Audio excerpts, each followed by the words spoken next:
What JTA under the leadership of Matt Ford has done is, I believe, pretty forward thinking to reshuffle what that infrastructure looks like, to utilize autonomous vehicles to move people. And what that means is you're on an elevated platform and you can get to the ground to actually get to the stadium.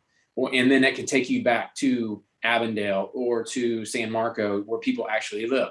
The failure of the Skyway was it started where nobody was and it went where nobody wanted to go. Think about that.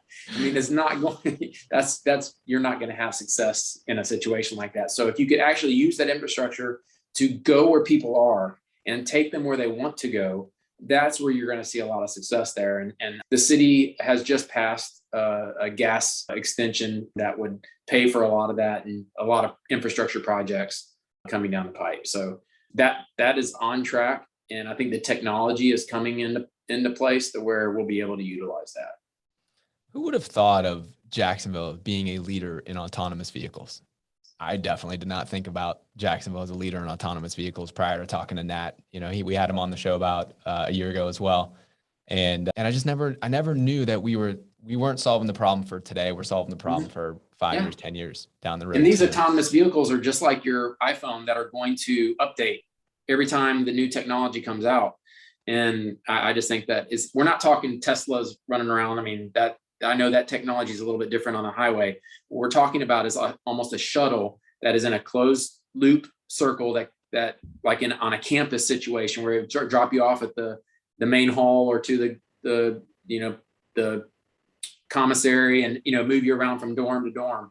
This would be kind of like that, where it has this track that it moves on. And the technology is becoming to where it's a viable plan. And so we already have the funding in place. And if we're relating it to everything else that Daniel's talking about as well, getting 10,000 residents living downtown, this is the people mover of those residents that are living downtown. It's connecting the North Bank. It's connecting the South Bank. It's connecting to the stadium. It's connecting up to the healthcare facilities, up even farther into the north of the city.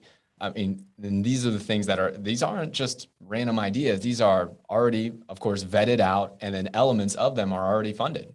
And then it's interacting with the JRTC, which is the Jacksonville Regional Transportation Center, which was a major win for Jacksonville. It didn't get the publicity I think it deserved because we were going through the pandemic, and I think it opened in May of 2020. But this is the foundation for all of these wonderful enhancements. Yeah. You're having a lot of transit-oriented development, which other guests on our show have talked about as well. One of those developers is JWB. There's 2 projects right next to the JRTC that JWB is developing, like right down the road. Why do you think JWB is developing that? Well, it's because we see what's happening here with the Jacksonville Regional Transportation Center, all of this innovation that's happening, and we see a ton of land there that there's no way it can't be valuable in 5 years, 10 years, 20 years as the city continues to grow. So you're seeing this flywheel effect happen, and all of these things are not just, thoughts or random dreams. They're funded. And when they're funded and they're happening and the leadership is behind and the public and the private, developers come. When developers come, things start to happen. Agreed. Yeah, for sure. With all that happening with the developers and with all this funding and the Skyway and the autonomous vehicle, seems like there's a lot of like innovation that's happening in and around the ecosystem. What is the economic opportunity there? Are there students that are trying to move here to do some PhD stuff here? Are there companies that are thinking of launching here? From your perspective, Daniel, how do you leverage that to recruit better talent and keep talent in-house? There's going to be significant growth in the FinTech arena in Jacksonville. It already is. I mean, you have the corporate headquarters of FIS, which is the point of sale leader in the world with their purchase of WorldPay. And that's right here in Jacksonville, Florida. Okay.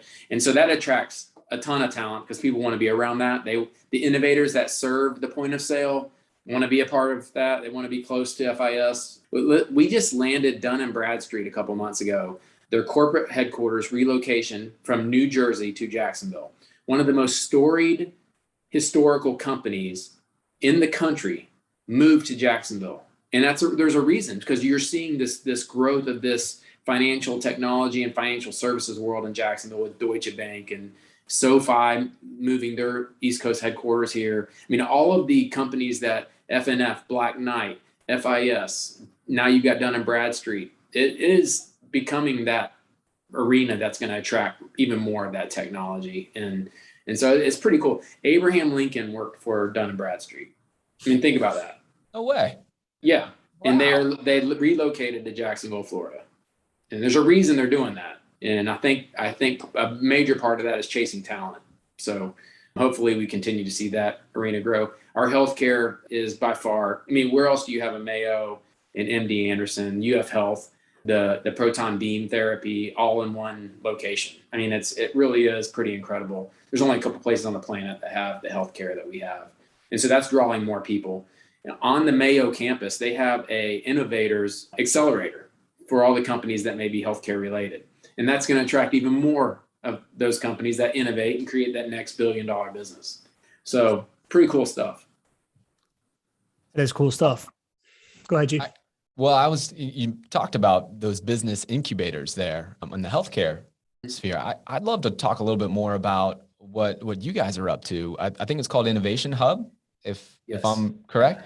And that I would love to learn more about that, because as I'm putting the pieces of our conversation together, again, I never, as I was sharing with you, I always thought of the chamber as kind of like attracting the next Dun & Bradstreet and Amazon and all that, which you guys have done a phenomenal job with that. I didn't really feel like companies like JWB would think of the chamber as kind of a breeding ground of new relationships or new innovation for young entrepreneurs. But I was reading about the Innovation Hub, and that's located in the JRTC, in the Jacksonville Regional Transportation Center. Could you talk a little bit about that success there and the goal and why we're doing it there?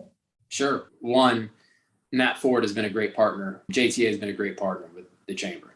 And so they had about 4,000 square feet that was just not built out. It was stubbed out, everything, air's going to it, electricity. It just didn't have, it was like just a place in this brand new, beautiful corporate headquarters that didn't have really a purpose, in my opinion.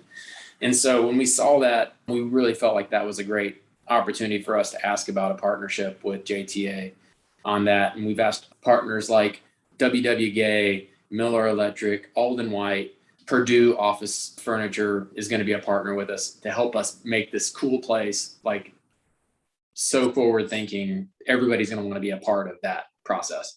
And not only can we run our JAX Bridges programs out of it, pre-accelerators, we can do innovation, calls to innovate. We just did a call to innovate, and we had over 20 innovators come in and solve problems for healthcare providers in Jacksonville. They ended up getting contracts with these healthcare providers. So that's really what it's all about. And so my whole goal is to take these folks that have incredible vision and a great idea, create an environment and curate an environment that is so business friendly that why would they go somewhere else? And if we want to create more jobs here, we bring the innovators here, we help them start their businesses here, and then they stay here and grow the next corporate leader that we would like to see here in Jacksonville. So it's all part of a plan, and it's working. And so I'm pretty excited about that. Think about this, like when I'm thinking about our marketing for JWB, I'm thinking about the short-term wins and I'm thinking about the long-term wins, right? And on the short-term wins, right? Maybe we get to share a stage with somebody and then we get a whole bunch of new business because we were able to share our message. And that's nice. Maybe that's like, think about moving a big name company here, headquarters here, right? That's a huge shot in the arm for everybody here. And that's amazing. It should be celebrated. But the long-term win, if I'm thinking about JWB marketing, is how can I reach people organically? And then they come, they search us out, and then they do that over and over. And it seems like when we're talking about the talent acquisition and the business acquisition that we have here, correct me if I'm wrong, but we've never really thought about JWB's FinTech industry creating our own businesses, right? We've had to pull from other places. It seems like now we finally have a place. Was there a place? Where did young entrepreneurs and business incubators live before what you're creating here? Well, I mean, I think we had a healthy environment here in Jacksonville, not super organized environment. And I think many innovators, they don't like to be institutionalized, if that makes any sense. They march to their own beat. And That's why they become billionaires, and not everybody does it that way. And that's what an innovator does. So what we want to do is foster an environment. A lot of it is marketing to let them know this is the most business friendly city you are ever going to find, and that's a marketing opportunity for us. And then once they get here, to be so loved and wanted that they would never leave. And so a lot of it is marketing. And I think like you build it and they will come type situation.